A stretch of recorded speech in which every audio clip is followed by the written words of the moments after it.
Matamang nakatingin si Juno sa dalaga na noon ay abala sa hawak na cellphone. Isang marahang pagbuntong hininga ang pinakawalan niya bago inilagay sa mga bulsa ang kamay at nagpa siyang lumapit dito. Hanggang ngayon ba, pinag-iisipan mo pa rin ang alok sa'yo ni Mr. Wang? Usisa pa ng binata bago naupo sa bakanting upuan sa harap ng dalaga. Sa tingin mo, magagawa ko uli ang mag-design? Usisa pa nito na tila ba nababahala sa posibleng mangyari. Isang matamis na ngiti ang sumilay sa labi ng binata bago tumugon. Oo naman, ikaw pa. At isa pa, naniniwala ako na balang araw, makakamtan mo rin ang nais mo. Nakangiting sagot niya. Matapos ang international competition na sinalihan kong fashion show, nawalan na ako ng gana mag-design. Napaka-unfair ng mundo. Ginawa ko ang best ko sa show na yun, pero may kulang pa rin at hindi pumasa sa mga judges ang mga gawa ko. Kwento pa niya at bahagyang nalungkot. I felt like I lost my entire life matapos ang competition na yun kasi binuhos ko lahat ng best ko doon. Nag-expect ako na mananalo. Patuloy niya na bahagyang nalungkot. Minsan, may mga bagay na kailangan mangyari to make us stronger than what we are before. Lahat ng nangyayari may dahilan. We failed for some reason. Sometimes we won. Sometimes the world shake us in order to continue moving on. Hindi tayo magtatagumpay sa mundong to nang hindi pinagdadaanan ng pinakamahirap na pagsubok. Hayag pa niya. For 25 years of my existence in this cruel world, isa lang ang natutunan ko sa buhay. Kapag nadapa ka, bumangon ka. Kasi hindi titigil ang mundo dahil lang sa hindi mo pagbangon. Kaya tayo nagkakamali para may matutunan sa buhay. Kung makapagsalita ka, parang mas matanda ka pa sa akin. Parang ang dami mong pinagdadaanan sa buhay. Ingos pa ni Bri sa binata na tinawanan lang siya sa huli. Pero thank you. Huwag ka mag-alala. Pag-iisipan ko ng maigi ang sinabi mong to. Dapat lang, mas marami pang opportunity na dumarating pagkatapos ng kabiguan. Kaya wag kang tumigil dahil lang sa nabigo ka. Payo pa niya bago ngumiti. Anyway, Anya, para maiba ang usapan nila. Kamusta ang trabaho mo sa cafe? Nabalitaan ko ang nangyari. Wika niya na siyang kinaawang ng labi nito. Pagkuway nagdahilan na may tinitignan sa malayo. Juno, hindi mo kailangan patulan ng mga ganong tao. Kahit nasabihin pa nating nagkamali sila, may mga bagay na kailangan iwasan para hindi na magkagulo pa. Lawakan mo na lang ang pangunawa mo. Payo niya. Pipilitin ko. Ang tanging naging tugon na lamang niya para hindi na humaba pa ang usapan. Si Zeke pala. Nagkita kami kanina. Nag-aalala siya sa'yo. Wala ka ba talagang balak na umuwi sa bahay niyo?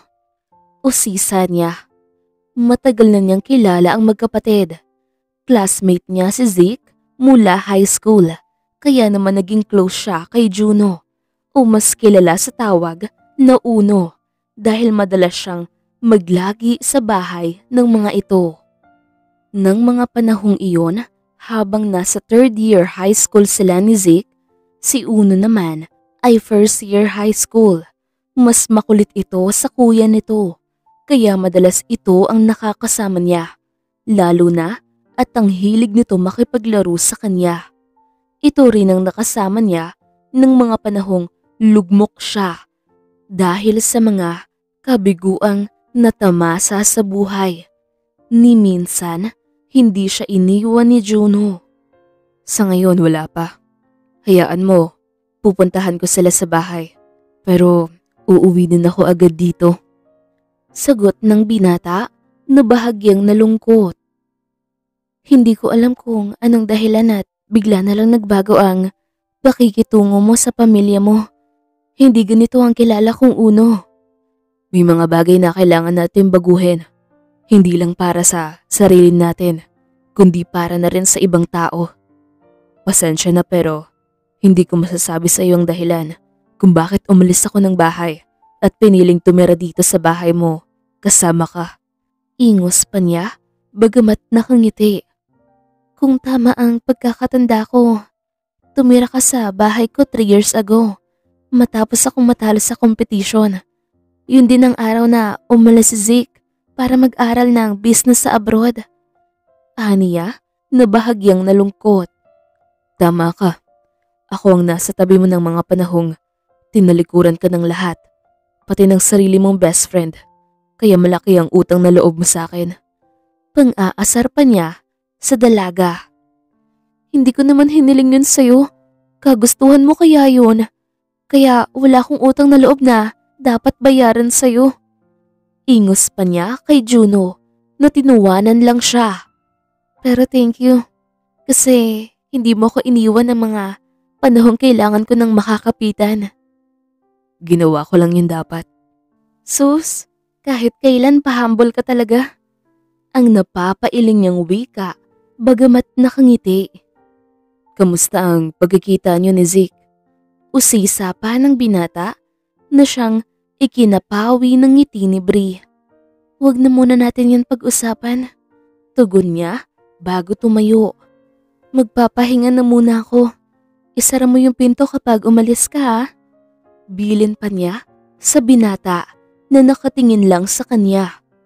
Malungkot na sinundan niya ito ng tingin bago hinarap ang laptop na nakapatong sa lamesa. Alam niyang kahit na tinalikuran ni Bree ang pangarap nito, ang puso naman ng dalaga ay nanatiling nakakulong sa mundo ng fashion. Nakita niya kung paano nasaktan ng dalaga ng panahong iyon, kung gaano ito nabigo sa pangarap nito. Samantalang matapos talikuran si Juno ay nagkulong na lang si Bree sa sariling silid. Hindi pa man siya nagtatagal sa loob nang makarinig siya ng katok mula sa may pinto. Napapailing na tumayo siya para pagbuksan si Juno. Ito lang naman kasi ang kasama niya sa buhay. At isa pa, wala naman siyang inaasahang bisita. Nagulat pa siya nang tumambad sa paningin niya ang isang bote ng alak.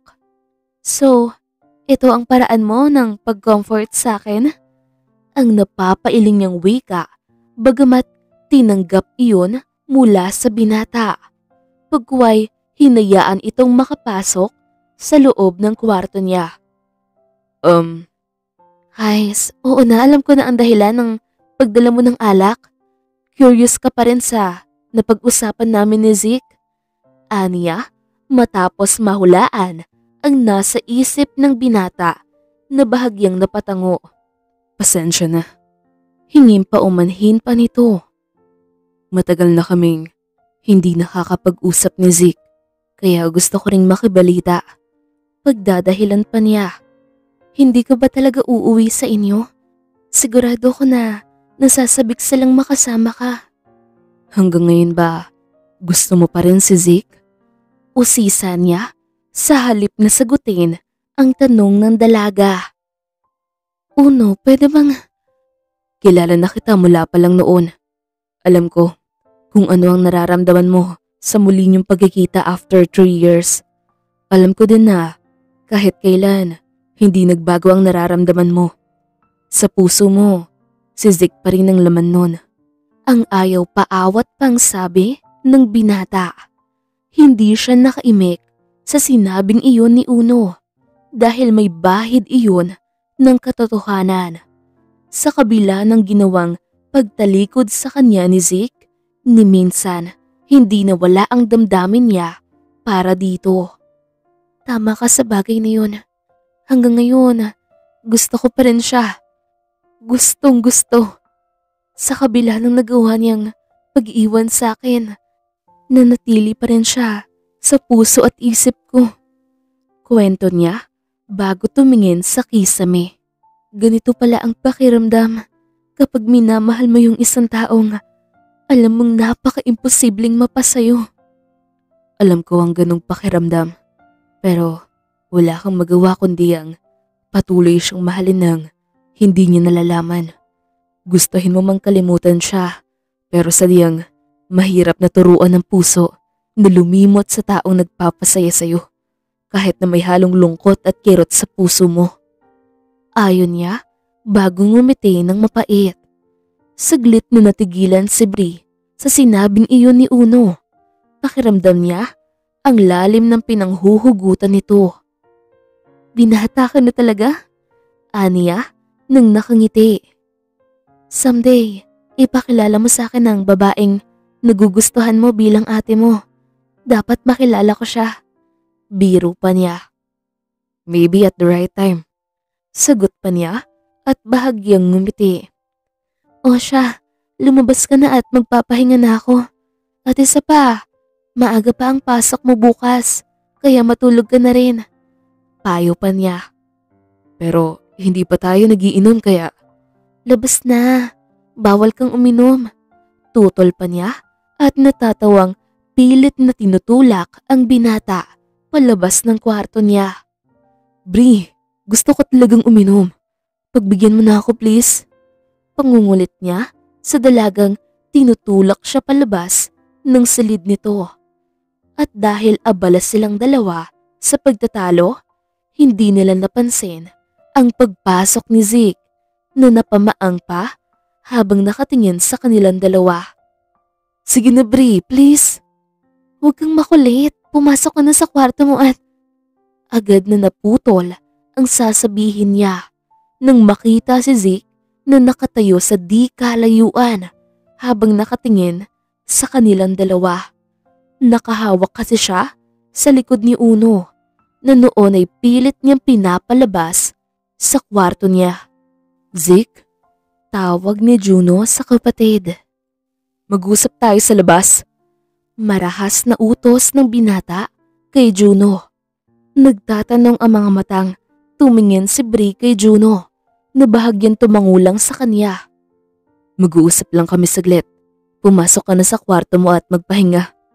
Utos ni Uno sa dalaga bago na una nang lumabas ng bahay. Ayos yun na. Utusan ba naman ako? Ang napamaang niyang wika bago tumingin kay Zeke. Ano pang ginagawa mo dito? Sundan mo na siya. Ingos niya bago ito padabog na tinalikuran at pumasok ng sariling silid. Gustuhin man niyang alamin kung ano ang pag-uusapan ng mga ito, minabuti niyang manahimik na lang. Kilala niya ang magkapatid, matitigas ang ulo ng mga ito. Habang naghihintay kay Zeke na lumabas mula sa loob ng apartment ni Bri, minabuti niyang maupo muna sa wood ng sasakyan. Ilang sandali lang ang lumipas, lumabas na rin ang kapatid niya. Walang imek na sinenyasan siya nitong pumasok sa loob ng kotse. Hindi na rin siya nagtanong pa at hinayaan na lamang ang kapatid sa kung anong gusto nito hanggang sa huminto sila sa parke. Bakit gusto mo akong makausap? Usisa pa niya matapos maupo sa bench. Tungkol to kay Bri. Hindi ka na bata Uno para manatili sa tabi niya. Sagot nito na napakuyom ang kamao. Kaya gusto mong iwan ko siya? Gaya ng ginawa mong pagtalikod sa kanya nung mga panahong kailangan kanya? Sagot ni Uno. Oo nga pala. Muntik ko nang makalimutan ang ginawa mo 3 years ago sa isang competition. Dahilan kung bakit nakuha mo ang posisyon mo ngayon. Anong pakiramdam na makuha mo ang posisyon mo bilang head of directors nang hindi mo pinaghihirapan? Pang-iinsulto niya sa kapatid. Tumigil ka na. Galit nitong singhal. 3 years ago, nagawa kong manahimik. Kahit alam ko ang buong katotohanan kung bakit natalo si Bri sa competition. Pinagkaisahan niyo siya, hindi ba? Oo nga pala. Gaano kaya kasakit kay Bri na ang lalaking pinagkatiwalaan niya buong buhay niya, ang lalaking minahal niya, ay nagawa siyang ipagkanulo. You betrayed her para lang makuha ang posisyon mo ngayon. Marahas niyang sagot. Hindi ko alam kung paano mo nagawang masikmura na pagtaksilan ang sarili mong kaibigan para sa posisyon. Nakaka-disappoint ka, Zeke. Buong buhay niya umaasa siya nakakampi ka niya, pero hindi pala. Tumigil ka na! Galit na muling sigaw nito sa binata. Bakit? Nasasaktan ka sa katotohanan ginawa mo sa kanya? Hindi na ba kaya ng konsensya mo ang ginawa mo kay Bree? Dapat lang yun. Alam mo bang sinukuan niya ang pangarap niya dahil sa nangyari ng araw na yun? Kinalimutan niya ang pangarap niya dahil sa'yo. Nang dahil sa ginawa mo, hindi siya makapag-design. Galit na sigaw ni Uno sa kapatid. Ginawa ko yun para sa kanya. Para kapag nakuha ko ng posisyon ko, magagawa niyang manalo. Kaya niyang manalo ng walang tulong mo, nang hindi umaasa sa posisyon mo. Dahil sa baluktot mong pag-iisip, nawalan siya ng gana na ituloy ang pangarap niya. Hindi sagot ang pandaraya para manalo. Alam nating pareho nung araw na yon na siya talaga ang panalo. Maraming humanga sa gawa niya, pero mas pinili mong ibagsak siya at binigyan ng 0 score para manalo ang kalaban niya. Giit ni Uno sa kapatid. 2% ang lamang ng panalo kay Bree. Sa inyong lahat, ikaw ang hindi nagtiwala kay Bree. Kaya wala kang karapatan na sabihin ang bagay na yan. Hindi mataas na posisyon ang basehan para manalo sa kompetisyon, kundi sa husay ng ginawa niya. Marahas niyang sagot. Sabihin mo nga sa akin, bakit ginagawa mo to? May gusto ka ba kay Bree? Kaya ba mas pinili mong mapalapit sa kanya? Ang galit na tanong nito. Paano kung sabihin kong oo? May magagawa ka ba? Balik tanong ni Uno sa kapatid. Layuan mo si Bree. Itigil mo na yung kahibangan mo. Dahil kahit kailan hindi ka niya titingnan bilang lalaki. Parang kapatid na ang turing niya sa'yo. Kaya gumising ka na sa pantasya mo. Ikaw ang gumising sa kahibangan mo. Hindi kailangan ni Bree ang posisyon mo para manalo sa kompetisyon. Sagot pa ni Uno. Nga pala, lalaban uli si Bree sa isang kompetisyon. Pakiusap, huwag ka nang pumagitan pa. May tiwala ko kay Bree, pero sa'yo wala. Bilin ni Uno sa kapatid bago tumayo. Gagawin ko ang lahat para mailiyo ka kay Bree. Sa akin lang siya, Uno. Banta pa niya. Nung iniwan mo si Bree ng mga panahong kailangan ka niya at pinagtaksilan siya, dapat doon palang alam mo nang wala ka ng karapatan sa kanya. Kaya sa ating dalawa, ikaw ang lumugar sa posisyon. Gawin mo na ang lahat ng gusto mo. Pero ito lang ang masasabi ko sa'yo. Wala nang makakapaghiwalay pa sa aming dalawa. Sagot niya na may himig ng pagmamalaki. Aktong tatalikod na siya nang kabigin siya ni Zeke paharap at binigyan ng isang malakas na suntok. Dahilan para mapaupo siya. Ramdam niyang dumugo ang gilid ng labi niya dahil sa lakas ng suntok sa kanya ni Zeke na halatang nagulat din sa nagawa. Ito ang unang pagkakataon na nagawa siyang saktan ni Zeke. Pinatunayan mo lang na hindi ka karapat-dapat kay Bree. Mas pinapairal mo ang galit sa puso mo kaysa ang piliing huminahon. Wika pa niya bago tumayo. Ngayon alam ko na hindi ka dapat pagkatiwalaan sa kanya. Kung ako nagawa mong saktan ng ganun kadali nang hindi nag-iisip, siya pa kaya magagawa mong hindi pagbuhatan ng kamay? Uno, litong sambit nito na napatingin sa kamao at kababakasan ng pagsisisi sa mukha. Ang totoo, mula pa lang noon gusto ko na si Bree. Pero dahil ikaw ang gusto niya, pinili kong igalang yun. Nilugar ko ang sarili ko. Nang iniwan mo siya, mas dobring sakit ang naramdaman ko. Hindi ko matanggap na ikaw ang gagawa nun kay Bree. Ang saktan siya ng ganun kadali sa kabila ng pagiging totoo niya sa'yo. Paglalahad niya ng katotohanan. Hindi nakaimik si Zeke sa sinabing iyon ng kapatid.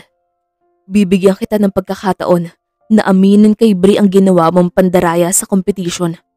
Kapag nagawa mo yun, hahayaan ko na sa'yo si Bri. Ako na ang lalayo. Bilin pa ni Uno bago tinalikuran ng binata. Masakit para sa kanya na iwanan ng dalaga pero hindi naman siya manhid. Alam niyang hanggang ngayon, si Zeke pa rin ang gusto ni Bri. Habang naghihintay si Bri sa pagbalik ni Uno, hindi naman siya mapakali. Panay ang tingin niya sa orasan. Nagtataka kasi siya kung bakit ang tagal ng pag-uusap ng dalawa at tungkol saan ang pinag-uusapan ng mga ito. Nasa sala lang siya ng mga sandaling iyon habang naghihintay sa binata. Saglit siyang napahinto sa paghakbang nang makita ang laptop niya. Sigurado siyang naiwan niya yun sa loob ng office niya. Takang naupo siya para tignan ang laptop. Pagbukas niya, agad na tumambad sa paningin niya ang mga dating design na ginawa niya. Bakit gusto niyang mag-design uli ako? Ang batang yun. Napapailing niyang wika bago tinaob ang laptop. Sakto namang pumasok si Uno na halatang nagulat nang makita siya. Bago ito makapagsalita, agad niyang napuna ang sugat sa labi nito. Anong nangyari sa'yo? Sinaktan ka ba niya? Nag-away ba kayong dalawa? Akala ko ba, pag-uusap lang ang gagawin niyo, bakit may sakitan pa? Sunod-sunod niyang tanong sa binata na nakatingin lang sa kanya. Bahagya pa siyang lumapit dito at sinipat ang binata. Uno, sabihin mo nga sa akin anong pinag-away niyong dalawa? Muli ay usisa niya sa binata. Wala naman, may hindi lang napagkasunduan. Simpleng sagot niya bago napatingin sa laptop. Dahil ba yun sa pagtira mo dito? Gusto ba niyang bumalik ka na sa inyo? Muli ay usisa niya sa binatang nagkibit-balikat lang. Uno, wala namang masama kung uuwi ka sa inyo. At isa pa, kailangan ka ng pamilya mo. Ayaw mo ba talagang magtrabaho sa kumpanya niyo? Uuwi lang ako kapag pumayag ka ng mag-design uli sa kumpanya nila Mr. Wang. Sagot niya. Kapag ginawa ko yun, tutupad ka sa usapan nating dalawa? Balik tanong niya sa binatang bahagyang nalungkot bagamat tumango sa huli. Kung yun lang ang paraan para bumalik ka sa passion mo, why not? I'll take it for granted. Sagot ni Uno bago tinalikuran ng dalaga. Masakit para sa kanya ang iwan si Bri, pero ito na mismo ang nagtutulak sa kanya palayo. At hindi siya manhid para hindi yun madama. Kung ang nais nito at ikasasaya ang paglayo niya, sino ba naman siya para ipagkait pa yun dito? Uno! Tawag niya, ngunit kinawayan lang siya nito bago tuluyang pumasok sa loob ng kwarto nito.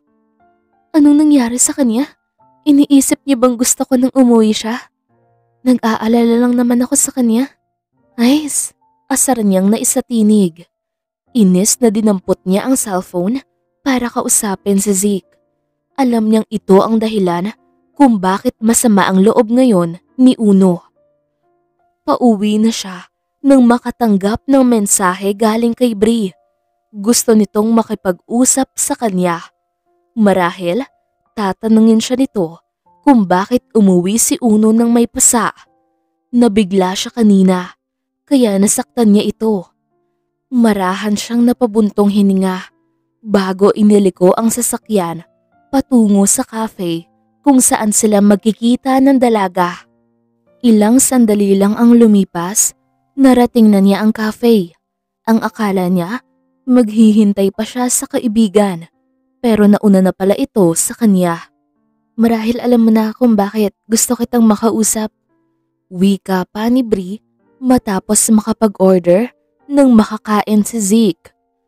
Alam kong wala akong karapatan na makialam sa kung anumang hindi niyo pagkakaunawaan ni Uno. He's your brother at labas na ako doon. Pero hindi ko matatanggap na nagawa mo siyang saktan. Pag-amin niya. Hindi na bata si Uno. May sarili na siyang desisyon na hindi namin makontrol at ayaw ko sa ugali niya. Kaya sinaktan mo siya? Mula pagkabata, kilala ko na si Uno. Oo, may pagkapilyo siya. Matigas ang ulo at hindi sumusunod kanina man. Pero napakataas ng respeto niya sa'yo at sa pamilya niyo, lalo na sa akin. Giit ni Bri. Sinaktan mo siya dahil sa akin? Dahil gusto mong mawala si Uno sa buhay ko? Ang hula pa niya. Bri, kung ano man ang napag-usapan namin ni Uno, mas mabuti nang huwag ka nang makialam pa. Desisyon ng pamilya na ibalik siya sa amin. At walang kinalaman doon ang nararamdaman ko sa'yo. O mas lalo na sa'yo. Sagot pa niya. Desisyon ng pamilya? O desisyon mo? Kasi nakausap ko si tita. Ang tanging gusto niya lang ay bumisita si Uno sa bahay niyo. Which is, ginagawa naman minsan ng kapatid mo. Tama ka, binata na si Uno. Kaya na niyang magdesisyon para sa buhay niya na hindi niya naman nagawang awatin mula pa lang noong una. Alam niyo kasing si Uno ang tipo ng lalaki na hindi niyo madidiktahan. Hayag pa ng dalaga. Bri, nag-aalala lang ako para sa'yo. Anytime, pwede magkagusto si Uno sa'yo. Ayaw kong lumala pa ang anumang nararamdaman niya. Ginagawa mo to para sa pansarili mong hangarin. Hanggang ngayon wala ka pa rin pinagbago. Ginagawa mo pa rin ang lahat para protektahan ang sarili mo sa mga bagay na hindi pa nangyayari. Sarili mo lang ang iniisip mo at hindi ka pakanan ng ibang tao. At yun ang pinagkaiba niyong dalawa ni Uno. Hayag niya. Akala mo ba, hindi ko alam ang nangyari 3 years ago? Kung bakit umalis ka ng bansang to? Kung bakit natalo ka sa competition? Yung iba nagtiwala sa akin, lalo na si Uno at ang pamilya mo. Alam nilang mananalo ako. Samantalang ikaw, you betrayed me. Pero mas pinili kong huwag na magsalita at kalimutan ang araw na yon. Alam mo ba na pinangako ko sa sarili ko na yun na ang huling beses na sasali ako sa competition at hindi na mauulit-ulit. Binigay ko ang best ko. Pinagpuyatan ko yon, pinaghirapan. Ng mga sandaling yon, si Uno ang kasama ko. Siya yung nandyan para bigyan ako ng rason na hindi sumuko. Nabuo ko ang concept ng design dahil kay Uno. Siya lang ang nag-iisang tao na nagtiwala sa akin at sa kakayahan ko. Ni minsan, hindi niya ako iniwan sa mga bagyong sinuong ko palagi. Siya yung nasa tabi ko at nakaalalay. Masaya man o malungkot. Kwento niya at hindi napigil ang maluha. Bri, kay Uno ko natagpuan ng pagmamahal na hindi ko nakita sa'yo. Ang tiwalang pinagkait mo. Dahil kay Uno, nagkaroon uli ako ng pag-asa na makapag-design. Nang dahil kay Uno, nagkaroon ako ng tanglaw. Kaya hiling ko na sana, huwag mong ipagkait sa akin si Uno. Huwag mong alisin ang tanging tanglaw sa madilim kong mundo. Si Uno na lang ang nag-iisang meron ako kaya naman ibigay mo na siya sa akin. Pakiusap pa niya sa binata. 15 seconds. Ang tanging nasabi ni Zeke. Anong 15 seconds? Litong tanong niya sa binata. Nabinanggit mo ng 5 beses ang pangalan ng kapatid ko sa loob ng 15 seconds. Siguro naman, nakukuha mo ang punto ko. Mahal mo si Uno hindi bilang kapatid ko, kundi bilang isang lalaki. Tama ba ako? Tanong pa niya. Anong kalokohan yan? Parang kapatid na ang turing ko kay Uno, kaya imposible ang iniisip mo. Litong tanggi niya, ngunit pinakatitigan lang siya ni Zeke na para bang gusto nitong makatiyak. Pagkuway, nagpakawala ito ng isang malalim na buntong hininga. If you don't love him, just leave my brother alone. Just let him go. Huwag kang maging makasarili. Final niyang wika bago tumayo. Paano kung ayaw ko? Anong balak mong gawin? Hindi ko isusuko si Uno hanggat gusto niyang manatili sa tabi ko. Kung para sa'yo, wala lang ang pinagsamahan namin ni Uno. Well, for me, he means a lot. Hindi ko pa man alam kung ano ba talaga ang nararamdaman ko para sa kanya. But I won't let you destroy your own brother. I'll do my best to protect him kung paano niya ako prinotektahan noon. Mariing wika ni Bree sa binata na napakuyom ng kamao. Bakit?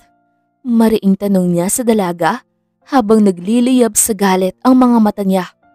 Bakit kailangan si Uno pa? Sigaw niyang tanong. Baka nakakalimutan mo.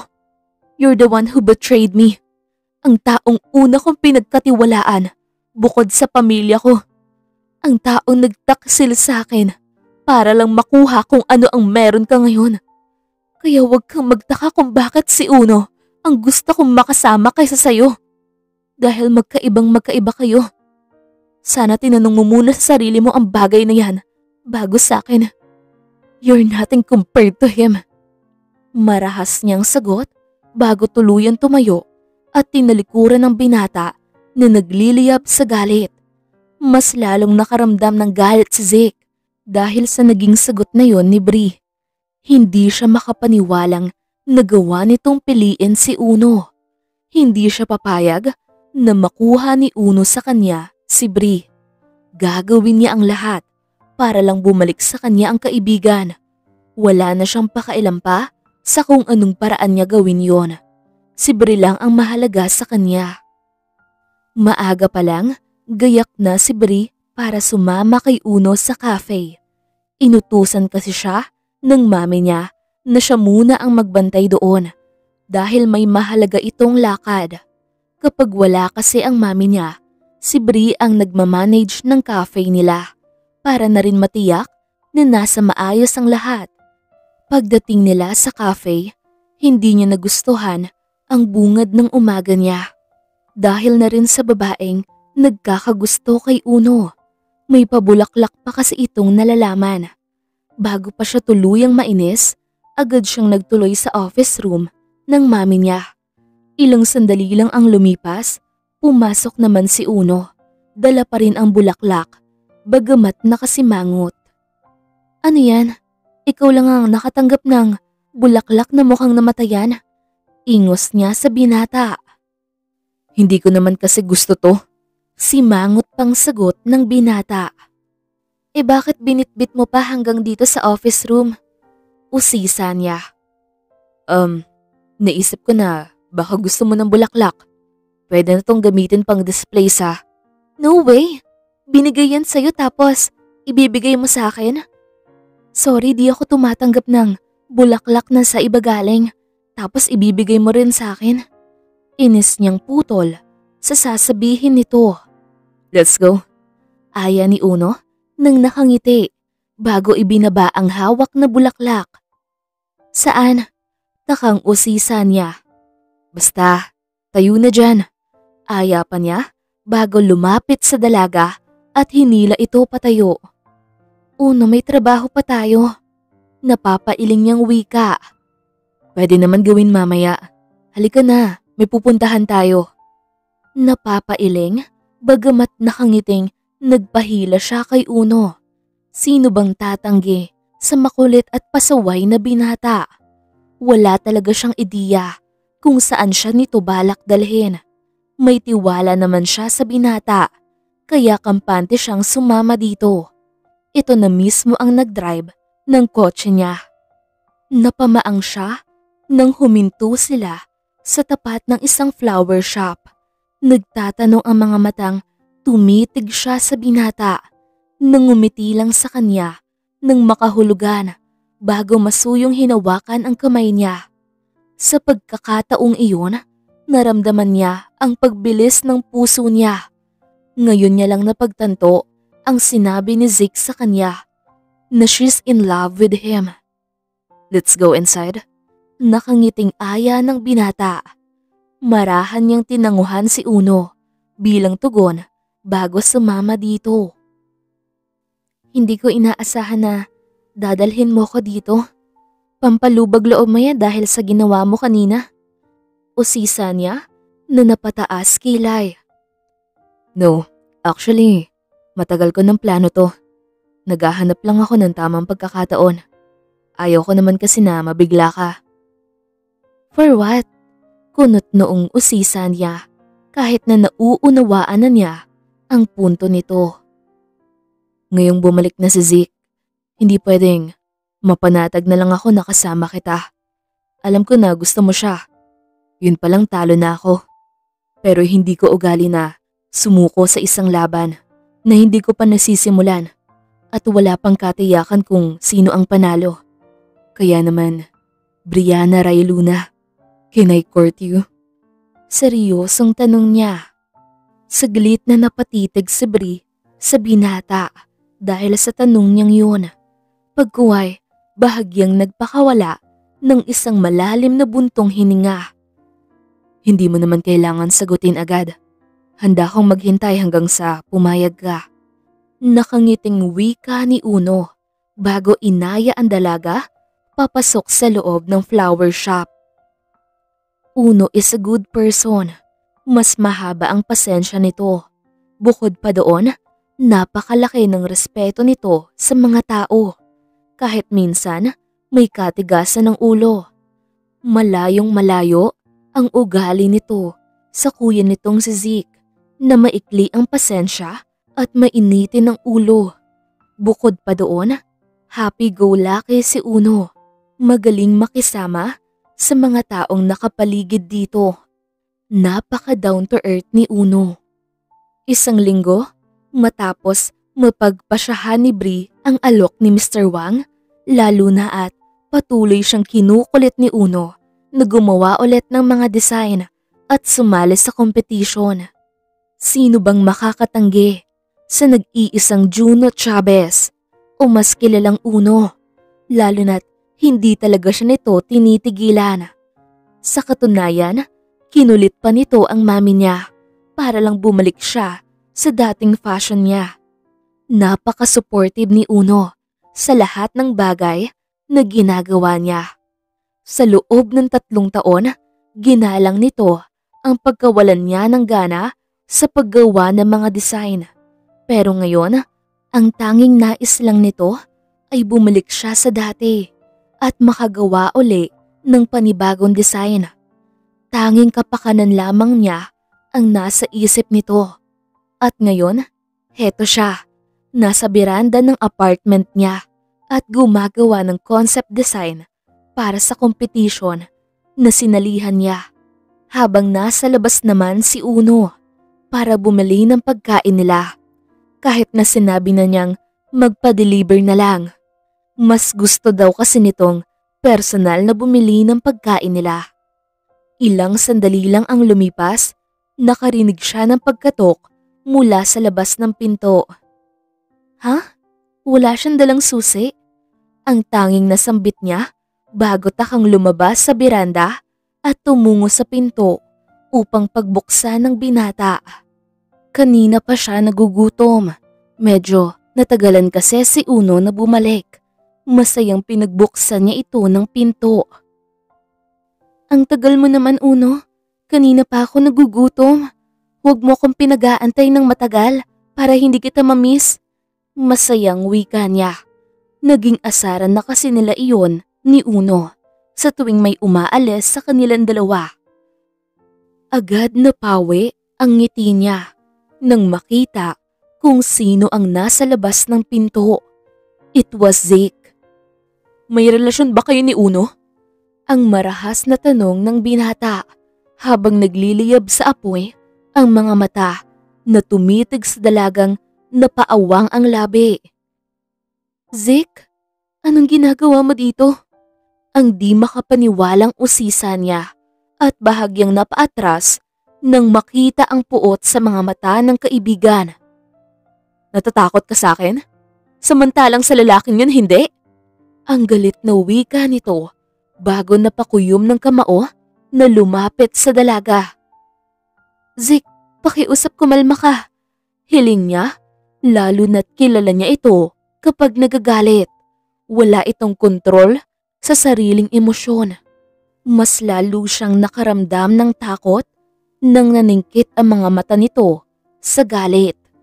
Kaya naman nagsimula na siyang magpanik, lalo na nang marahas nitong hawakan ang magkabilaang balikat niya. Bakit? Bakit ang lalaking yun pa ang napili mo? Anong meron sa kanya na hindi ko kayang ibigay sa'yo? Galit na sigaw nito. I can afford anything. Pero ang lalaking yun, hindi niya kayang ibigay sa'yo ang mga kailangan mo. Marahas niyang wika at mas lalong napahigpit ang hawak sa dalaga. Zik, bitawan mo ko. Nasasaktan ako. Pakiusap niya. Sa akin ka lang, Bri. Hindi ka pwedeng mapunta sa iba. Matapos ang ginawa kong pagsakripisyo sa loob ng 3 taon, tapos mapupunta ka lang sa walang kwentang lalaking yun. Ang galit pang saad nito. Zik, bitawan mo ko, nasasaktan ako, ano ba? Pakiusap niya at hindi napigil ang mapaluha. Ngunit tila walang naririnig si Zik ng mga sandaling iyon. Mas lalo siyang naging marahas. Samantalang, saglit na napahinto si Uno nang marinig ang tinig ni Bri mula sa loob. Halatang takot na takot ito. Mabilis na tumakbo siya, papasok sa loob ng apartment at agad na hinanap ang dalaga. Sa kusina niya ito natagpuan habang mahigpit na hawak ng kuya at pilit na hinahalikan. Zik, bitahon mo ko, parang awa mo na. Pakiusap ng dalaga habang sumisigaw. Luhaan ang mga mata niya. Napakuyom siya ng kamao at kumilos ayon sa nararapat. Kinabig niya ang kapatid at agad na binigyan ng isang malakas na suntok. Halatang nagulat ito sa biglaang pagdating niya at pagsuntok dito. Dahilan para mapaupo ito sa sahig. Anong karapatan mong bastasin ng ganyan si Bri? Galit niyang sigaw bago muling lumapit sa kapatid at pilit itong pinatayo bago muling sinuntok. Nagpupuyo siya sa galit dahil sa naabutan, lalo na nang makita niyang umiiyak si Bri. Ito ang pinakaayaw niya sa lahat, ang makitang nasasaktan at binabastos ang babaeng mahal niya. Handa siyang makipagpatayan para lamang sa dalaga. Uno, tama na! Sigaw ni Bri kahit nanginginig sa takot. Sinikap niyang tumayo para awatin ang binatang tila walang naririnig na sinasaktan ng kapatid. Mahigpit na niyakap niya si Uno mula sa likuran na tila noon lamang ito natauhan. Ramdam niya ang bilis ng tibok ng puso nito. Marahil dahil sa galit na nararamdaman. Pagkuway, marahan itong kumilos paikot bago siya mahigpit na niyakap. I'm sorry, natagalan ako. Ang umiiyak na hingin pa umanhin ni Uno sa dalaga habang yakap ito. I'm sorry. Hindi ko hahayaang maging masaya kayo. Sa akin ka lang, Bri. Wika ni Zik na sa pagkakataong iyon nakatayo na habang hawak ang nasaktang pisngi. Uno, ang hintakutan niyang sambit bago napahigpit ang hawak sa binata. Maingat na inalis ni Uno ang kamay ni Bri upang harapin ang kapatid na nakasandal na sa lababo. Itigil mo na to, Zik. Huwag mong hayaan na maging masama ka dahil sa hindi mo matanggap ang pagkatalo at pagkakamali mo. Hiling ni Uno. Hindi pa ako natatalo, Uno. Kaya huwag kang pakampante. Babawiin ko si Bri anuman ang mangyari. Marahas na sagot nito. At anong balak mo? Ang gumawa na naman ng isang pagkakamali para masaktan siya? Hindi pa ba sapat ang ginawa mo 3 years ago? Hindi pagmamahal yung nararamdaman mo, kundi isang malaking kahibangan. Dahil ang taong nagmamahal ay walang ibang hangad kundi ang ikabubuti ng taong mahal niya, higit pa sa sarili niya. Pero ikaw, anong ginagawa mo? Ang di makapaniwalang wika ni Uno. Magkaiba tayo sa pamamaraan ng pagmamahal. Kung ikaw, handa mong gawin ang lahat para sa kaligayahan niya, ako hindi. Ayaw ko mapunta siya sa iba, lalong-lalo na sa'yo. Giit pa nito bago dinampot ang kutsilyo na nasa gilid ng lababo. Uno, takot niyang tawag sa binata at hinawakan ng kamay nito. Nababalo ka na, Zik. Hindi pagmamahal yung nararamdaman mo. Kung ganyan ka mag-isip, ito bang pagmamahal ang gusto mo? Ang lahat tayo magdusa dahil sa pagiging makasarili mo. Ang luhaang tanong ni Uno sa kapatid. Sinabi ko na sa'yo, si Bri ang mahalaga sa akin. Kaya kitang patayin, makuha ko lang si Bri. Naririnig mo ba ako? Banta nito at inuumang ang kutsilyo sa kapatid. Zik, tama na. Pakiusap, huwag mong sasaktan si Uno. Ako naman ang kailangan mo, di ba? Ang umiiyak na pakiusap ni Bri. Hindi ka sasama sa kanya. Wala siya sa tamang pag-iisip. Baka ano pang magawa niya sa'yo. Wika ni Uno at hinigpitan ng hawak sa kamay ng dalaga. Uno, ayaw kong masaktan ka. Kung ito ang ikakatahimik ng kuya mo, mas mabuti nang piliin ko siya kaysa sa'yo. Ayaw kong magkasakitan kayo. Kaya patawarin mo ko. Wika niya habang patuloy na dumadaloy ang luha sa mga mata. Ito ang palagi mong tatandaan na naging masaya ang mga sandaling nakasama kita. Salamat sa walang hanggang pagmamahal, Uno. Sambit niya bago marahang pinunasan ang luha sa gilid ng mga mata ng binata. Bri, tawag ni Uno habang tila nadudurog ang puso. Halika na, Bri, kung ayaw mong saktan ko ang lalaking yan. Banta ni Zeke. Magtiwala ka sa akin. Hintayin mo ko. Huwag ka magkakagusto sa iba. Huwag kang titingin sa ibang babae. Babalikan kita, Uno. Pangako yan. Bulong niya habang patuloy sa pagluha ang mga mata. Para kay Uno, ito ang pinakamasakit na nangyari sa buhay niya. Tinalikuran siya ng babaeng mahal na mahal niya at piniling sumama sa kuya niya para sa kaligtasan niya at wala man lang siyang nagawa kundi ang lumuha habang pinanonood itong papalayo sa kanya. Tila nadudurog ang puso niya sa paglayong iyon ni Bri sa kanya. Mas pinili nitong iligtas ang buhay niya kesa ang makasama siya. Habang lula ng sasakyan ni Zeke, hindi niya maiwasang napahagulgol ng iyak dahil sa sobrang sakit na nararamdaman. Ang malayo kay Uno ang pinakamasakit sa lahat. Mas masakit pa kaysa noong nabigo siya sa kompetisyon. Si Uno ang muling bumuo ng pangarap niya. Ngunit ito rin ang dahilan para muling gumuho ang mundo niya. Patuloy lang siya sa pag-iyak kaya hindi niya namalayan na nasa condo unit na pala sila ni Zeke. Tahimik na sumama siya dito. Alam niyang sa pagkakataong iyon, hindi siya nito magagawang saktan, lalo na't kalmado na ito. Wala silang imikan. Hanggang sa paglipas ng oras, nasa loob ng condo na siya nito. Pero tahimik pa rin si Zeke na tila ba nahulog sa malalim na pag-iisip. Ilang sandali lang ang lumipas, nakarinig sila ng pag-doorbell mula sa labas.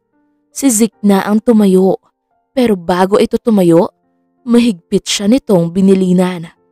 Pagbalik nito, may kasama ng pulis si Uno. Gusto niyang tumakbo payakap sa binata. Ngunit muli niyang naalala ang banta ni Zeke. Babe, ikaw na ang magsabi sa kanila na hindi kita sapilitang dinala dito. Nakusa kang sumama sa akin. Ayaw kasi nilang maniwala sa akin. Wika ni Zeke na pinagdiinan pa ang salitang babe. Napasulyap siya sa gawin ni Uno. Alam niyang gagawin nito ang lahat para lang iligtas siya. Pero hindi pa rin sapat ang ginawa nito. Gusto niyang makatiyak na magiging ligtas si Uno sa kapatid nito.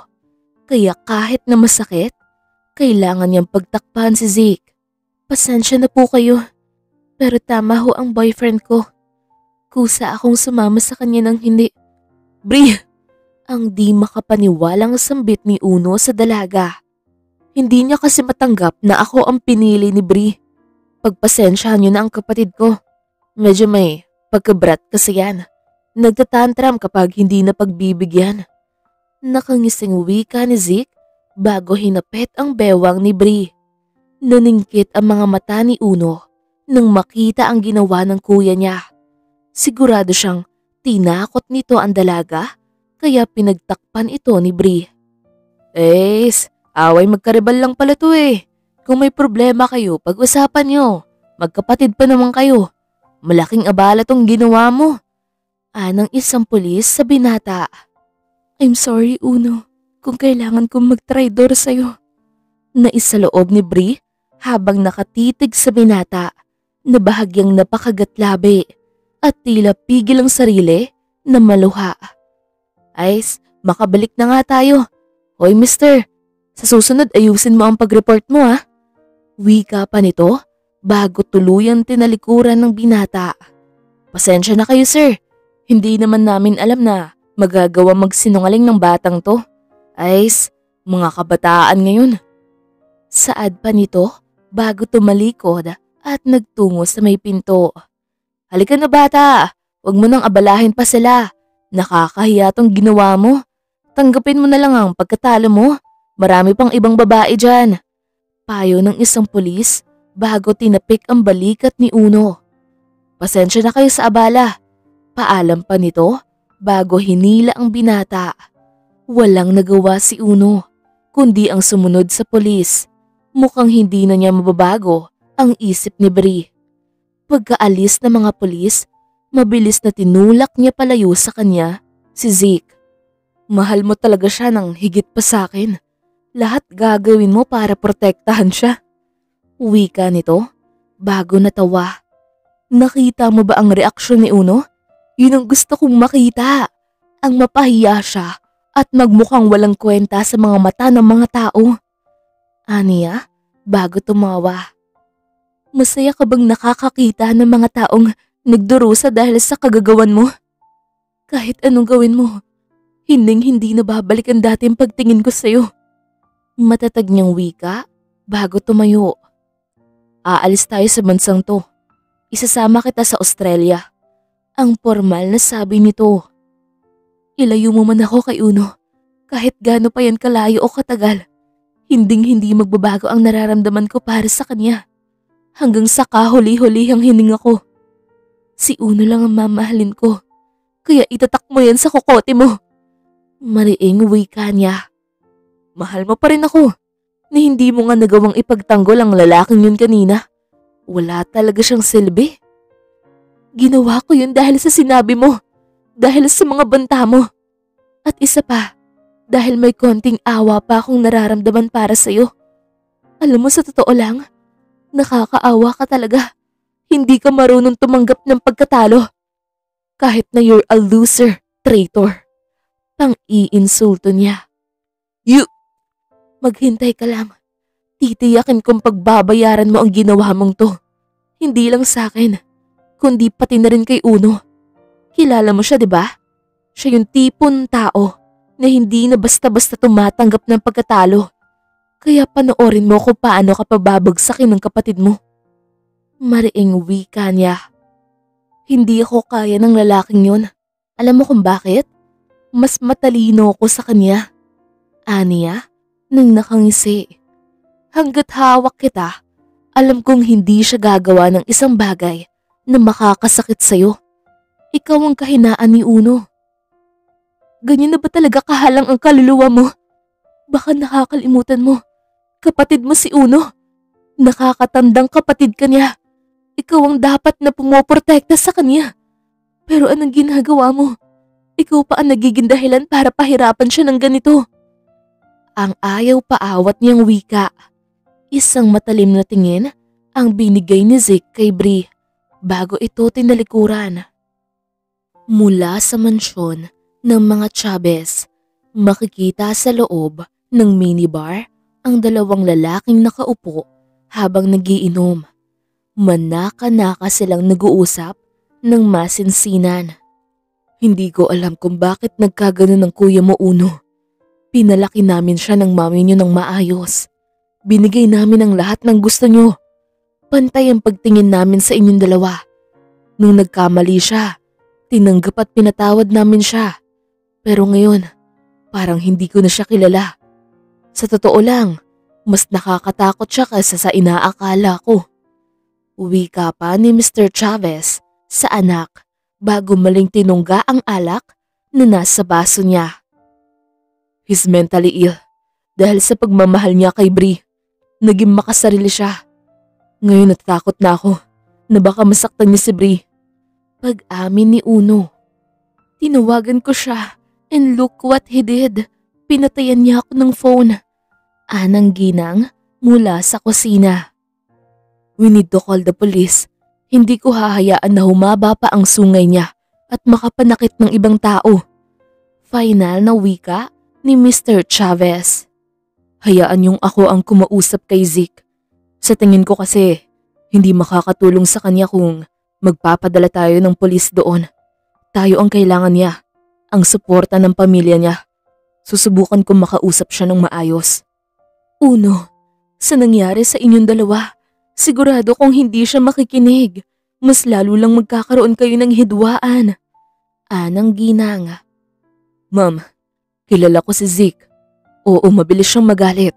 Pero may isang bagay na hindi mawawala sa aming dalawa. Magkapatid kami. Kahit anong mangyari, magkadugo kami.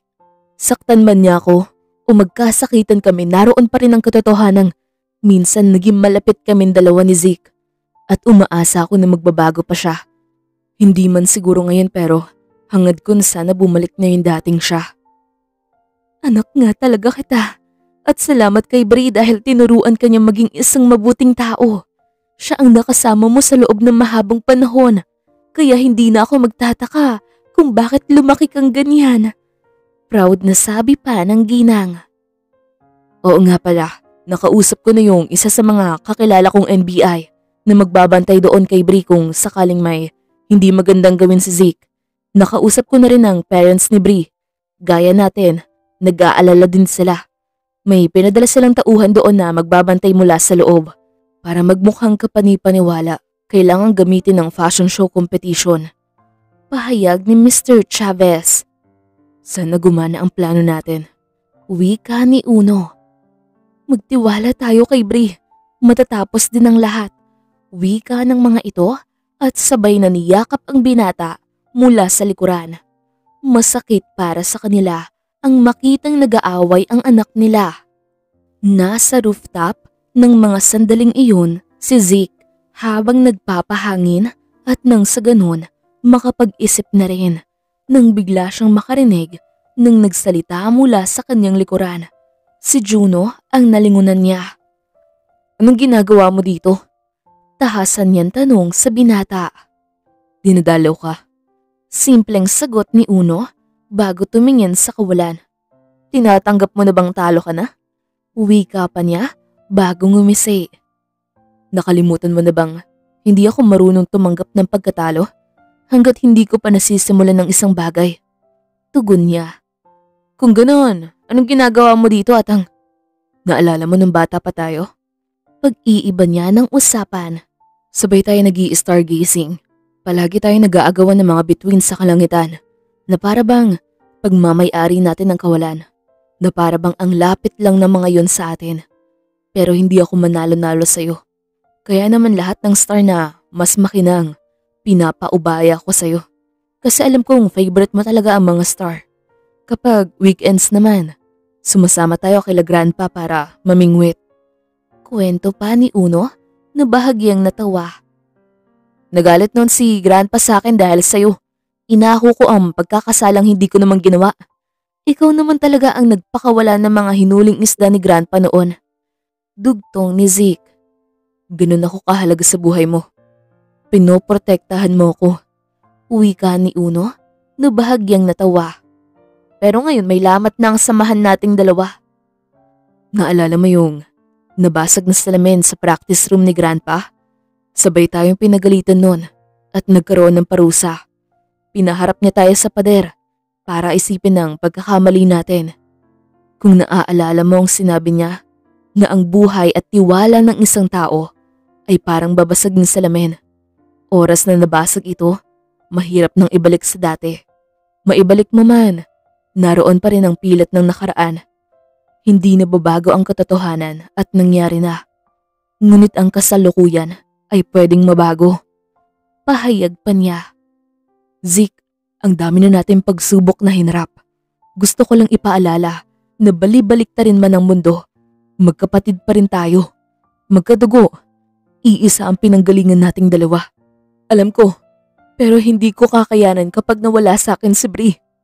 Pag-amin nito na hindi napigil ang sarili na maluha. Hindi ko hinihiling na ibalik mo sa akin si Bri. Ang tanging gusto ko lang na sana wag mong ikulong si Bri sa kalungkutan. Kung ang ibon ay may pagnanais na makalipad at makawala sa hawlang kinasasadlakan niya, ganun din ang tao. May pagnanais na magkaroon ng sariling kalayaan. Pahayag ni Uno na ginamitan pa ng matatalinhagang salita. Uno, hindi ako nagagalit dahil sa ginawa mo.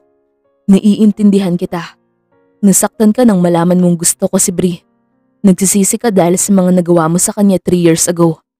Punong-puno ng pagsisisi ang puso mo dahil hindi mo nagawang itama ang minsang pagkakamaling nagawa mo noon. Nagsisisi ka dahil hindi ka nagtiwala sa kanya. Ang inakala mong babalikan ka pa, huli na pala. Saad ni Uno. Hindi ko hihilingin na alisin mo ang pagmamahal kay Bri. Ang tanging gusto ko lang ay bigyan mo siya ng kalayaan na pumili sa mga bagay na gusto niya, gaya dati. Wika pa niya bago umayos sa pagkakatayo. I have to go. Pag-isipan mo sana ang sinabi ko sa'yo. Bilin pa niya. Uno, may katanungan lang ako sa'yo. Gusto kong maging totoo ka sa akin. Casual niyang wika. Ano yun? Usisa pa ni Uno. Di minsan ba, hindi mo sinabi kay Briang tungkol sa ginawa ko sa competition? Tanong niya at bahagyang pinakatitigan ng binata. Lalaki ako, Zeke. Hindi ko ugali ang makialam sa kung anong hindi niyo pagkakaunawaan noon. At mas lalong hindi ako bata para magsumbong sa kanya. At isa pa, ginagalang pa rin kita sa kabila ng nagawa mo. Gusto kong ikaw mismo ang umayos ng na-damage mo. Kaya nga binibigyan kita ng pagkakataon na umamin sa kanya. Tugon ni Uno sa kapatid na bahagyang napatango. Kung ganon, wala siyang ideya na alam na ni Briang tungkol sa nangyari sa competition. Ang naisaloob niya habang nakatitig sa kapatid. May katanungan ka pa ba? Balik tanong ng binata. Marahan siyang umiling bilang tugon sa kapatid. Pagkaalis ni Uno, saka naman siya bumaba at bumalik sa unit niya kung saan naabutan na Zeke si Bri na nakaupo sa lapag habang nagkalat sa paligid ang ilang scratch paper. Matama niya itong pinagmasdan mula sa di kalayuan. Noon lang siya nakaramdam ng guilt nang makita ang dalaga. Tama nga si Uno. Kasama niya si Bri, ngunit parang ang layo nito. Hindi ito ang gusto niya mangyari. Ang gusto lang naman niya ay ang mahalin uli siya nito gaya ng dati. Ngayong malaya niya itong natatanaw, nakikita niya ang lungkot na pilit nitong tinatago. Nang dahil sa kanya, naging miserable ang buhay ni Bri. Minsan na niya itong pinagkaita ng pangarap. Pati ba naman si Uno, nagawa pa niyang ipagkait dito? Anong halimaw meron sa katauhan niya? Bakit nagpadala siya sa panibugho? Bakit mas inuna niya ang sarili niyang kaligayahan kesa sa babaeng mahal niya? Hindi ito ang pinangarap at ginusto niya. Pero bakit parang nahuhulog siya sa patalim dahil sa pansariling hangarin? Kasama niya nga ang dalaga, ngunit may kulang sa puso. Niwala siyang makapangkaligayahan sa puso niya. Nandito ka na pala. Puna ni Bri at pilit na ngumiti. Sumali ka sa competition? O sisa niya? Hindi, wala nang dahilan para sumali pa ako. Minsan, may mga bagay na kailangang isuko at kalimutan para makapagsimula. Sagot pa ng dalaga at malungkot na ngumiti. Si Uno, gustong gusto niya ang mga gawa ko. Pero naisip ko, hindi competition ang rason para tumigil ako. Gusto ko pa ring mag-design, kaya nga tinanggap ko ang alok ni Mr. Wang, hindi para sumali sa competition, kundi ang maging personal designer ng kumpanya nila. Paglalahad niya. You really love him. Kahit na malayo siya sa'yo, ginagawa mo pa rin ang lahat upang maging bahagi siya ng mga design mo. Si Uno ang dahilan kung bakit nagustuhan ko maging fashion designer. Kung natatandaan mo dati, siya lang ang nag-iisang humanga sa gawa ko. Tinanong mo ko dati kung bakit gustong gusto ko ang mag-design. Walang kasiguradahan ang naging sagot ko noon. Pero ngayon, malinaw na sa akin ang lahat. Si Uno ang naging dahilan kung bakit nahanap ko ang passion ko. Siya ang bumubuo ng mga pangarap ko at patuloy na bubuo. Sagot niya na punong-puno ng damdamin. Samantalang lihim na nakaramdam ng panibugho si Zeke sa narinig mula sa dalaga.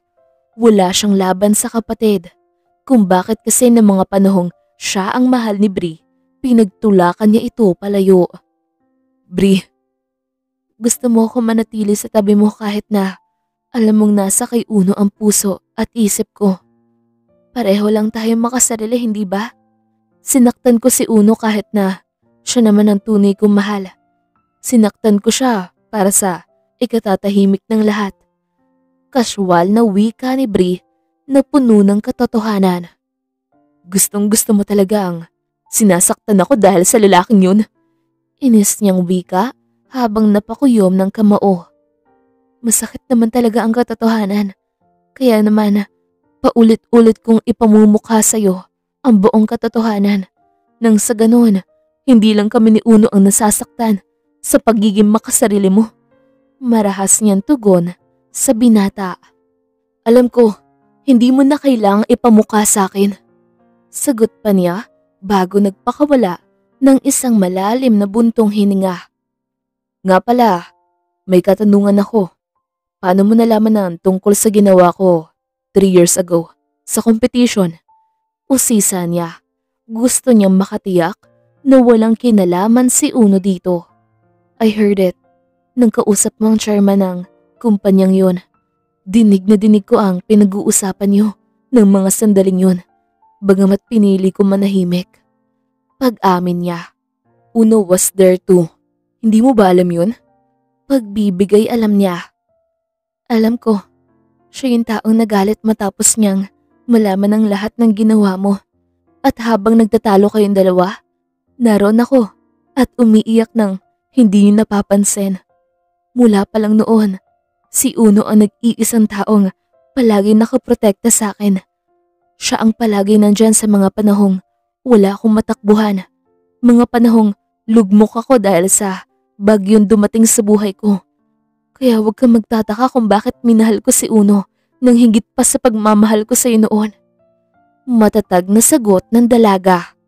Mataman niya lang itong tinitigan, pagkuway walang imik na tinalikuran ang dalagang sa huli ay napangisi. Napakunot noo si Uno nang makatanggap ng mensahe galing sa kapatid. Gusto nitong makipagkita sa kanya sa rooftop kung saan magsimula ang lahat. Kung saan unang beses niyang nakita si Bri na kasama ng kuya niya. Unang beses nakita niya ang dalaga ay nahulog na agad ang loob niya. Isang malalim na pagbuntong hininga ang pinakawalan ni Uno bago tuluyang humakbang patungo sa rooftop kung saan natanaw niya ang kapatid na nakatayo habang nakatanaw sa kawalan na tila ba kay lalim ng iniisip. Tikhim niya upang tawagin ng pansin nito. Saglit siya nitong tinignan, pagkuway muling tumingin sa kalangitan. Bakit pinapunta mo ako dito? Usisa niya na may pagtataka. Tungkol kay Bri. Sagot nito sa seryosong tinig bago tuluyang hinarap ang kapatid na nakakunot noo. What about her? Usisa niya na may pagtataka. Stay away from her. Marahas na utos nito na nagpupuyos sa galit. Hindi ba't nasa bahay mo na siya? At alam nating dalawa na hindi na kami nagkikita pa. Sagot niya sa kapatid. I want you to get lost in our lives. Galit na sigaw niya. Hindi pa ba sapat sa'yo ang ginagawa mong paglayo sa akin kay Bri? Ano pa bang kailangan kong gawin para kaming dalawa naman ang tigilan mo? ang hindi na niya naiwasang sigaw kay Zeke. Dahil sa totoo lang, kung meron mang dapat na mawala sa ating dalawa sa buhay ni Bri, ikaw yun at hindi ako. Masyado kang makasarili. Gusto mo ikaw na lang ang palagi nasusunod. Pati kaligayahan ng ibang tao, inaagaw mo. Hanggang kailan ka magiging ganyan? Sumbat pa ng binata. Dahil sa sinabing iyon ni Uno, nagpanting ang tenga ni Zeke. Hindi na siya nakapag-isip pa, kaya muling napagbuhatan niya ng kamay ang kapatid. Huwag mo kong utusan sa mga bagay na gagawin ko. Sigaw pa ni Zeke at patuloy na sinasaktan si Uno na hindi man lang lumaban. Tumigil ka na, awat niya. I'll make you suffer for ruining my life. Gagawin ko ang lahat para lang tuluyan kang makalimutan ni Bri. Ikaw ang sumira ng buhay mo, kaya wag mong isisi sa akin kung bakit nasa ganyang kalagayan ka. Sagot niya nang huminto sa pananakit sa kanya. Nang dahil sa'yo, nagawa kong kalimutan ni Bri. Ikaw ang may kasalanan ng lahat ng to. Kaya nararapat lang na mawala ka na sa buhay naming dalawa. Ang final na wika nito bago tumawa ng nakakaloko. Napakuyom ng kamao si Uno nang marinig yun mula sa kapatid. Nang dahil sa pagmamahal nito kay Bri, tuluyan nang nawala ng bait ang kuya niya. Binago ito ng pagmamahal. Ito ba ang makakapagpasaya sa'yo? Ang mawala ako sa buhay mo? Sa buhay ni Bri? Ang luha ang tanong niya sa kapatid bago lumapit sa rails ng rooftop. Kita sa mukha ni Zeke ang pagkagulat nang makitang lumalapit si Uno malapit sa rails. Kung ang kamatayan ko ang magpapalaya sa'yo sa sakit na nararamdaman mo at pagiging makasarili mo, handa akong ibigay yun sa'yo.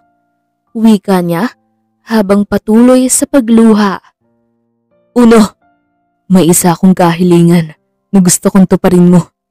Kung sakaling hindi ka pa rin magawang mahalin ni Bri pagdating ng panahon, pwede bang bigyan mo siya ng kalayaan? Pwede bang palayain mo siya mula sa kalungkutan? Pakiusap pa niya. Uno, bumaba ka dyan. Inis na wika ni Zeke sa kapatid matapos itong sumampa. Ngunit ngumiti lamang sa kanya nang makahulugan ng kapatid. Dito nagsimula ang lahat. Nung araw na nakita ko si Bri. Nung araw na minahal ko siya. Kaya nararapat lang na dito magtapos ang lahat. Sagot pa niya na hindi na malayan ang pagdating ng mga magulang nila. Uno! Hiyaw ng ginang nang makita ang anak. Pagkuway, nagpalahaw ito ng iyak. Baby, bumaba ka dyan! Juno, inuutusan kita. Bumaba ka dyan. Huwag mong gawing biro to. Wika pa ng ama nila. Dad, tawag ni Uno na bahagyang ngumiti. Zeke, ito ba ang gusto mo, ha? Bakit ba napakitigas ng ulo mo? Sa loob ng mahabang panahon, hinayaan ka namin sa gusto mong mangyari. Ni minsan, hindi kami nakailam sa gusto mo. Pero when it comes to your siblings, ibang usapan na. Anang ginang bago lumapit kay Zeke at inis na hinampas ang balikat nito habang patuloy sa pag-iyak. Uno, listen to me. Hindi mo kailangang gawin to. Anang ama nila habang patuloy na lumalapit sa binata. Bumaba ka na dyan at hintayin mo si Bri sa apartment niya. Wika ni Zeke na siyang ikinatigil ng mga ito. Takang napatitig si Uno sa kapatid. Hindi niya inaasahan na sasabihin nito ang bagay na yon. Gawin mo na habang hindi pa nagbabago ang isip ko. Utos nito. Zeke, tawag niya. I'm sorry. Nang dahil sa akin nagulo ang pamilya natin. Nasaktan ko kayong dalawa ni Bri. Hingin pa umanhin niya bago pinagmasdan ng palad na may bahid ng dugo. Sa ngayon, kailangan kong lumayo para ayusin ang sarili ko. Para mas maging karapat dapat ako na kuya para sa'yo. Wika pa niya. Zeke anak, sambit ng ginang bago mahigpit na niyakap ang binata. I'm sorry for what I've done. Hingin pa umanhin niya bago gumanti ng yakap sa ina. Samantalang napatingin si Uno sa ama nang hawakan nito ang kamay niya habang abala siyang nakatingin sa mami at kapatid niya. I got you. Ngayon bumaba ka na dyan, Uno. Wika pa ng ama nila habang mahigpit na hawak ang kamay ng anak. Dad, ang di makapaniwalang tawag niya sa ama nang ngumiti lang sa kanya. Pagkababa ni Uno, isang mahigpit na yakap ang ginawa sa kanya ng ama. Huwag mo nang gagawin uli yun. Wika pa nito. I'm sorry. Ang tanging nasabi ng binata sa ama. Isang araw, nagulat si Bri nang bigla siyang lapitan ni Zeke at payagang umuwi ng apartment niya. Bago pa magbago ang isip nito at bawiin iyon, ay minabuti ni Bri ang umuwi na. Pagkabukas niya ng pinto, pakiramdam niya parang may kulang sa buhay niya, parang may hinahanap ang puso niya. I miss my home, sambit pa niya at bahagyang nalungkot. Hindi naman talaga ang bahay ang tinutukoy niya, kundi si Uno mismo. Ito ang dahilan kung bakit naging masaya ang tahanan niya. Ngayong wala na ito sa bahay niya, pakiramdam ng dalaga parang may kulang sa puso niya. Nakasimangot na naupo siya sa couch at sumandal mula doon. Bahagya pa siyang napapikit. Kung dati-rati, madalas na masahiin ni Uno ang sentido niya kapag dumarating siya galing sa cafe o kaya naman sa kung anong lakad niya. Na-miss niya ang mga pag-aalaga sa kanya ni Uno. How I wish you were here. Ang hindi naiwasan niyang sambit.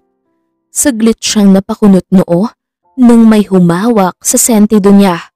May mga kamay na maingat na nagmasahe sa sentido niya. Does it feel good? Ang tinig na yun, sigurado siyang nagmula yon sa iisang tao. Pero paano? Umalis na si Uno sa tahanan niya, kaya imposible ang iniisip niya. Marahil, guni-gunin niya lang. Sinabi ko naman sa'yo, don't stress yourself. Ang tigas talaga ng ulo mo. Sermon pa ni Uno sa dalaga habang minamasahe ang sentido ng dalaga. Ganun na ba talaga kita ka-miss? Kaya kahit gising ako, ikaw pa rin ang nakikita ko. Ha? Ang takang tanong ng binata. Uno, maghintay ka lang. Konting sandali na lang. Magkakasama na rin tayo at wala nang makakapaghiwalay pa sa atin dalawa. Bulong niya bago malungkot ng umiti. Hindi ko na kailangan maghintay kasi nandito ka na at pumayag na si Zeke na ligawan kita. Wika ni Uno sa pag-aakalang siya ang kausap ng dalaga. Ayos, ibang klase din tong ilusyon ko. Pati ba naman sa ilusyon ko, pinapagaan mo ang loob ko. Aniya at bahagyang hinawakan ng pisngi ng binata. Mas lalong napakunot noo nang maramdaman ang mainit na balat ng binata. Bahagya pa siyang napakurap upang makatiyak na hindi pa naginip ang lahat. What are you doing? Takang tanong ni Uno sa dalaga na bahagyang kinurot ang pisngi niya. I'm not dreaming, right? Paniniyak niya at muling hinaplos ang pisngi nito. You're not, kasi nandito ako sa harapan mo. At hinding-hindi na tayo magkakalayo pa. Nakangiting sagot ni Uno at masuyong hinalika ng pisngi ng dalaga. Paano mo napapayag si Zeke? Teka, aniya nang mapuna ang pisngi nito na may bahid ng galos. Na paano ang mukha mo? O sisa niya na may pagtataka. Sinaktan ka ba niya? Relax, baliwala to sa sakit na naramdaman ko noong ilayo ka niya sa akin. Ang nakangiting pag-amin niya. Uno, kapag inulit niya pa to, humanda talaga siya sa akin. Inis niyang wika. Wala ka nang dapat ipag-alala pa. Babalik na sa abroad si Zeke para ayusin ang sarili niya. Matapos ang mga nangyari sa buhay namin, marapat lang na umalis siya ng bansa at ayusin ang sarili niya. Gaya ng sinabi niya, gusto niyang maging mabuting kapatid sa akin balang araw. Kwento pa ng binata bago masuyong niyakap si Bri. Hindi talaga ako makapaniwala na magagawa kanyang saktan. At ikaw naman, hinayaan mo lang na gawin yun sa'yo. Inis niyang sermon at bahagya iyong hinampas sa balikat na siyang ikinaimpit na daing nito. Aray! Nagtatakang itinaas niya ang armhole ng damit nito at noon niya lang nakita ang pasa sa braso nito. May galos din ito na halatang nakaranas ng pambubugbog. Tanggalin mo ang damit mo. Marahas niyang utos sa binata na saglit na natigilan. Okay lang ako. Ano pang ginawa niya sa'yo? Tanong pa niya na may pagtataka. Isang masuyong ngiti ang sumilay sa labi ni Uno bago marahang hinawakan sa balikat ang dalaga. Kalimutan na lang natin ang ginawa niya. At isa pa, hurting you is a crime, kaya paano mo? Naputo lang sasabihin niya nang maagap na nagsalita si Uno. Then, can I consider you as my suspect too? Ang pigil na mapangiting tanong ni Uno sa dalaga na natigilan sa pagsasalita. Uno, nasaktan ako nung pinili mo siya over me. Kahit na alam kong it's part of your plan na makawala sa kanya. Pag-amin ni Uno bago hinawakan ng kamay ng dalaga at dinala iyon sa tapat ng dibdib niya. Ito yung nasaktan ng sobra. I'm sorry. Ang tanging nasabi niya bago ito niyakap ng mahigpit. I'm sorry kung kinailangan kong gawin yun. Nagbibiro lang ako. Huwag mo nang isipin yun, okay? Ang mahalaga ngayon, magkasama na tayo at wala nang pwede pang makapaghiwalay sa ating dalawa. Ang nakangiting sagot ni Uno sa dalaga. Isang matamis na ngiti ang sumilay sa labi niya bago sumandal sa balikat nito. Oh, my baby is too cute. Ang nakangiting pang-aasar ni Uno sa dalaga na sa huli, muli na naman siyang hinampas sa balikat. Ngunit sa pagkakataong iyon, marahan na, tila ba may pag-iingat. Remember, I'm older than you. Balik pang-aasar ni Bri nang nakangiti. 3 taon lang naman ang tanda mo sa akin. And it doesn't matter. Kasi I look like younger than you. Masayang pang-aasar niya na siyang ikinaawang ng labi ng binata. Pagkuway, gulat na tinitigan ang dalaga.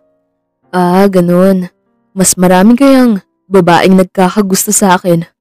Bulalas niya na halatang sinasakyan ang trip ni Bri.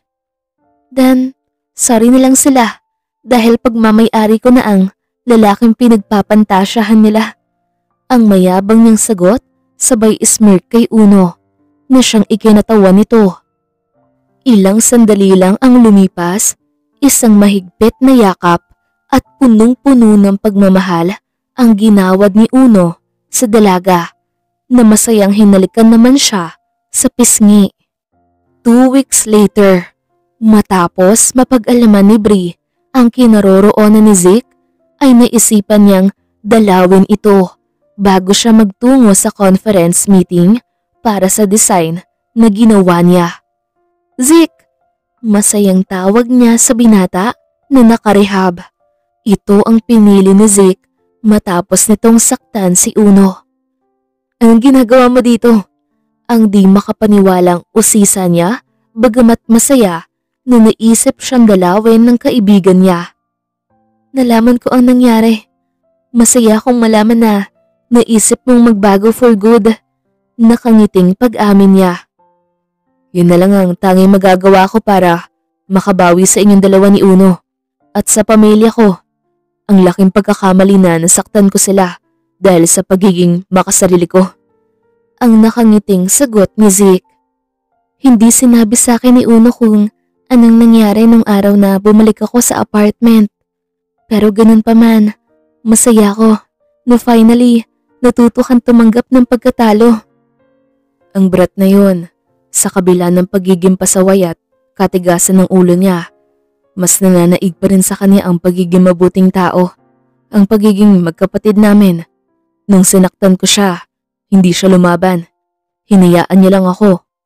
Nung araw na yon, nagpa siya siyang tapusin ang buhay niya dahil sa sinabi ko. At dahil doon, noon ko lang na-realize na ang laki pala ng pinagbago ko dahil sa pag-ibig. Nakalimutan kong ako dapat ang pumuprotekta sa kanya. Ang taong nandyan palagi sa tabi niya at umuunawa. Dahil sa nagawa ko, nanliit ang paningin ko sa sarili ko. Wala akong mukhang maiharap sa kanya. Si Uno ang hiniling kong kapatid na sana magkaroon ako. Siya ang binigay sa amin. Ngunit ako ang naging dahilan ng kalungkutan niya. Hayag ni Zeke bago malungkot na ngumiti. Mabait si Uno. Nakita ko kung paano siya hubugin ng panahon. Alam ko at sobrang proud ako sa kanya. Masaya ako na makitang natuto kang mag-appreciate ng mga bagay na hindi mo na-appreciate dati. At masaya ako para sa'yo sa pinili mong landas ngayon. Zeke, gusto ko lang malaman mo na sobrang proud ako sa'yo ngayon dahil natuto kang magpakumbaba. Thank you. Tipid niyang sabi nang nakangiti. Nga pala, di ba ngayon ang araw ng conference meeting mo? Sige na, baka mahuli ka pa. Paalala niya. Buti na lang pinaalala mo. Aniya, bago tumayo. Anyway, nabanggit na ba sa'yo ni Uno? Pumasok na siya sa kumpanya nila Mr. Wang as manager director. Sa tingin ko, kailangan ko ng bakuran ng kapatid mo. Ang daming nagkakagustong babae sa kanya. Natatawa niyang kwento. Masaya ako para sa kanya.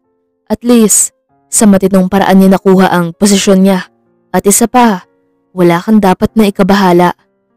He's into you, kaya natitiyak kung walang makakaagaw sa kanya mula sa'yo. Pag-assure pa ni Zeke sa kaibigan, nangumiti sa kanya. Sige na, baka mahuli ka pa sa meeting. Good luck. Thank you. Masayang wika niya bago niyakap ang kaibigan na nakatanaw sa kanya. Matapos makapagpaalam kay Zeke, ay may nabuti na niyang magtungo sa kumpanya ng mga Wang para sa meeting.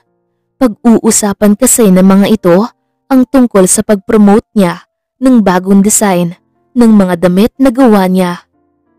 Ilang minuto lang ang nilaan niya sa biyahe bago nakarating sa kumpanya. Mula sa hallway ay natanaw na niya si Uno, kaya naman napangiti siya. She was about to approach him nang maunahan siya ng isang babae at familiar sa kanya ang babae. Kung tama ang pagkakaalala niya, ito ang classmate ni Uno na matagal nang may gusto sa binata. Napataas kilay pa siya nang iangat ni Uno ang kamay na tila ba inaawat ang dalaga sa paglapit. Napangiti siya nang lantar nitong ipakita ang promise ring na bigay niya. Na tila ba sinasabi nito, he's already taken. Sabagay, hindi niya masisisi si Uno. Madalas kasi siyang magselos sa mga babaeng nakapaligid dito kahit na binibigyan siya ng assurance ng binata. Oo, kay Uno malaki ang tiwala niya, pero sa mga babaeng nagkakagusto dito, wala talaga. Babe, tawag niya sa binata na napatingin sa kanya pagkuway nakangiting lumapit sa kanya. Pagkalapit ni Uno, agad siya nitong ginawaran ng halik sa pisngi. Babe, mag-resign na kaya ako? Hindi ako safe sa lugar na to. Ang nakanguso pang wika ni Uno na tila pasalit na nagsusumbong sa ina. Nagpapahambol ka na naman na. Biro niya, pagkuway marahang hinuwakan ang necktie ng binata na hindi nakaayos. Dapat matuto kang magkabit ng necktie. Ingos niya bago iyon inayos. Why would I? Mas gusto kong ikaw ang nag-aayos ng necktie ko. I feel like I'm always been special. Pagmamalaki pa niya nang nakangiti. Sus, you're always special sa puso ko. Wika niya bago nakangiting tinalikuran ang binatang aktong hahalikan siya. Babe, ang di makapaniwalang tawag ni Uno sa dalaga na nakangiting tinalikuran siya. Napapailing bagamat nakangiting sumunod si Uno sa kasintahan. Naabot tenga ang mga ngiti. Babe, muli ay tawag ni Uno bago humawak sa braso ng dalaga. What? Taas kilay niyang tanong. I love you. Aniya na napapaisip. I said I love you. Ulit pa ni Uno. Well, that's good to hear. Nakangisipang pang-aasar niya sa binata na napataas kilay sa naging tugon niya. What? Litong tanong pa ng binata na napapakamot sa batok. Okay, I love you too, Mr. Juno Wang Chavez. Aniya sa binata nang nakangiti bago masayang niyakap. You're too silly. Ingos niya bagamat masuyong dinampian ng halik ang noo nito. Thank you for loving me, my bully princess. Bulong pa ni Uno. I can't promise to give you a wealthy life. Hindi man kita mabigyan ng mga luxury materials na kailangan mo. Hindi pa man sapat ang pera ko para mabili ang mga yon. Might be in the future magawa ko. Pero isa lang ang maipapangako ko sa'yo. You're my first and my end. Till death separate us. I'll always support you no matter what. Kung makapagsalita ka na, you can't afford to buy something luxury. Parang hindi ka tagapagmana ng mga Wang. Remember, pagmamay-ari niyo ang kumpanyang to. Nakangiting tudyo niya sa binata. Kilala na niya si Uno. Buong buhay nito, hindi talaga ito umaasa sa yaman ng pamilya nito. May sariling pagsusumikap ito upang maibigay sa kanya ang mga bagay na kailangan niya. Mami ko lang ang mayaman, hindi ako. At isa pa, gusto kong paghirapan lahat ng mga ginagawa ko. Mga bagay na mabibili ko. Gusto kong nanggaling ang mga yon sa pawis at pagod ko. Para may maipagmalaki naman ako sa'yo. Yun lang kasi ang matatawag kong pagmamay-ari ko talaga. Sagot pa niya. Ako, hindi mo ba ako pagmamay-ari, Mr. Chavez? Taas kilay niyang tanong sa binata habang pigil ang mapangisi. Masuyong pinisel lang ni Uno ang pisngi ng kasintahan bago dinampian ng halik ang bahaging pinisel niya. Of course you're an exception, cause you're already mine.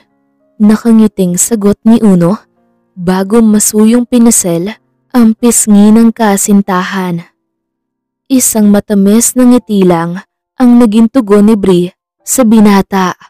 Pagkuway, niyakap ito ng mahigpit.